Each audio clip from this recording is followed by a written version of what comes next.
Hi learners, before moving to the video, I would like to request everyone watching this video to subscribe the channel and support me.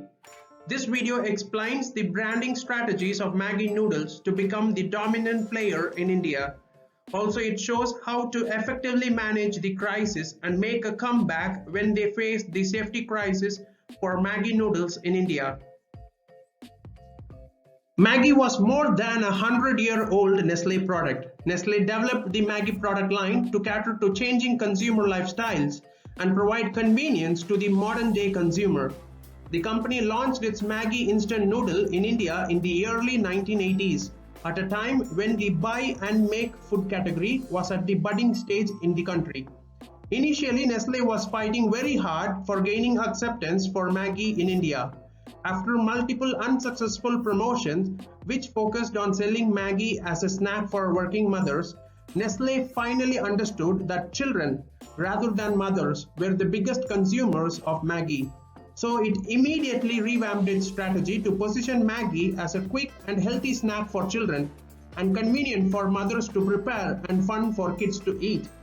It was promoted as an after-school snack demanded by children with taglines like "Mummy, bhook lagi." The promotion became very successful in India. In the second phase of branding, Nestle focused on building an emotional connections with its consumer. It adopted personal connection slogans like "Me and my Maggi" and "Happiness in 2 minutes." Endorsement by two of Bollywood's film stars like Madhuri Dixit and Amitabh Bachchan further enhanced the product's visibility. This advertising effort worked for Maggi. Nestle has developed an emotional relationship with the consumer in India. Consumers feel that Maggi belongs to India and Maggi is an Indian brand. The third phase of branding of Maggi focused on health. In the middle of 2000s, due to the increasing awareness about health among the middle class consumers in India, so Nestle decided to brand Maggi as a nutritious and a healthy food product. And they started using taglines like "tasty and healthy," making health fun. The firm also engaged its R&D centers in developing healthy variants. This led to an expansion of the Maggi Noodles portfolio to include products made of wheat and oats, with enriched protein and calcium. Nestle also introduced seasoning fortified with iron, iodine, and vitamin A in order to address concerns about micronutrients deficiency. With such kind of a continued product and marketing innovation, it enabled Maggi to retain a dominant position in the Indian instant noodle market. It held a market share of over 60% despite the entry of several players over the years. Moreover, the 2014 Millward Brown survey recognized Maggi as the most powerful brand in India. Also, the same year, in the brand equity survey, Maggi again retained its #1 position among the food brands. Maggi was a key contributor to Nestle's revenue in India, accounting for approximately 30% of the overall Nestle's revenue. India was also an important market for Maggi globally, being the largest single market for the brand.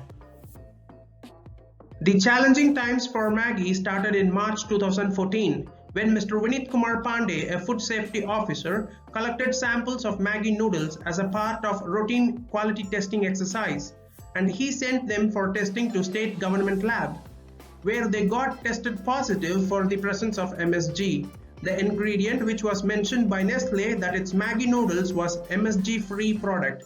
The state regulators immediately issued a notice to Nestle regarding its findings, but Nestle countered the findings. Almost a year later, in April 2015, the Kolkata laboratory test results were also released, which not only confirmed the presence of MSG but also indicated a high lead presence at 17.2 ppm against the government prescribed norms for lead at 10 ppm. The results were damaging for Nestle. Globally, health experts considered lead consumption as harmful to health, particularly for children.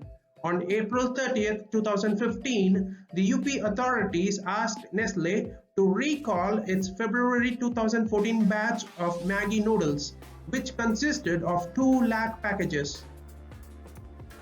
Nestle CEO Mr. Balki called in his technical team. Bulky's approach was to treat the situation as a technical matter. The company expected the issue would be resolved by sharing data from its tests. The company disagreed with the recall order and committed to undertaking a fresh set of tests conducted by independent laboratories to verify results. Nestle issued another press statement that they do not add the flavor enhancer like MSG to Maggi noodles sold in India. However, the product contains glutamate derived from hydrolyzed groundnut protein, onion powder, and wheat flour. Glutamate produces a positive test result in a test for MSG. Subsequently, on June 1st, Nestle also announced the test result of samples drawn from 125 million packages of Maggi noodles. All the results of internal and external tests show that lead levels are well within the limit specified by food regulations and that Maggi noodles are safe to eat. The Food Safety and Standards Authority of India was unconvinced regarding the Nestle's explanation. It asked each of India's 29 states to test fresh Maggi samples.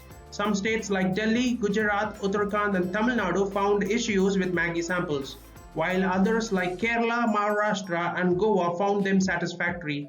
State governments responded in an ad hoc manner. Some banned Maggi before testing, others banned it even after the product tested as safe. As the situation becomes more worse, Nestle had to decide on what to do, whether to recall the Maggi or not. But the product withdrawal is a very complex process. It was estimated to take at least 40 days in India, given the poor state of infrastructure. Furthermore, given that 97% of retail sector was unorganized, which consists of small family-run stores, a full product withdrawal would be nearly impossible. Supply chain experts estimated that it would be difficult to access nothing less than 35 to 40% of the total Maggi stock, as millions of retail outlets were selling the snack in rural areas, which is completely outside the company's direct network. Apart from the complexity of the task, withdrawal of an estimated 27,420 tons of Maggi noodles would also be expensive. A product withdrawal would also involve the additional cost of bringing the stock from the market, transporting the stock to the destruction points, hiring additional labor, and destroying the product, which all put together could exceed nothing less than $20 million.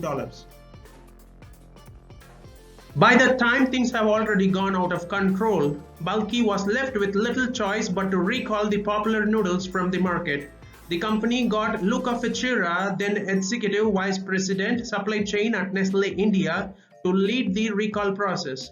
Between 5th June and 1st September 2015, Ficera's team collected 38,000 tons of Maggi noodles from retail stores, which was worth 320 crore rupees. And they paid 20 crore to cement industry and destroyed them by first crushing the noodles and then mixing them with fuel and burning in incinerators at 11 cement plants across the country. Nestle lost more than 500 crore rupees over the ban. After a 5-month ban, in August 2015, the Bombay High Court lifted the ban, but asked the company to get the samples tested before it starts selling the product. Nestle India said all samples of Maggi noodles have been cleared by 3 national accredited labs as mandated by the Bombay High Court. Nestle India relaunched the instant noodle in the market in November 2015. Surprisingly, even when the Maggi was banned, it really wasn't ready to give up on its consumer. The brand had an active social media page through which it stayed connected to its audience by the way of various social media posts and advertisements. Maggi also ran a campaign showcasing how they were missing their consumers as well. They also created helpline numbers and frequently asked question pages for customers' related queries. Thank you everyone for watching this video. For more such interesting case studies, please subscribe 5 Minutes Learning channel in YouTube.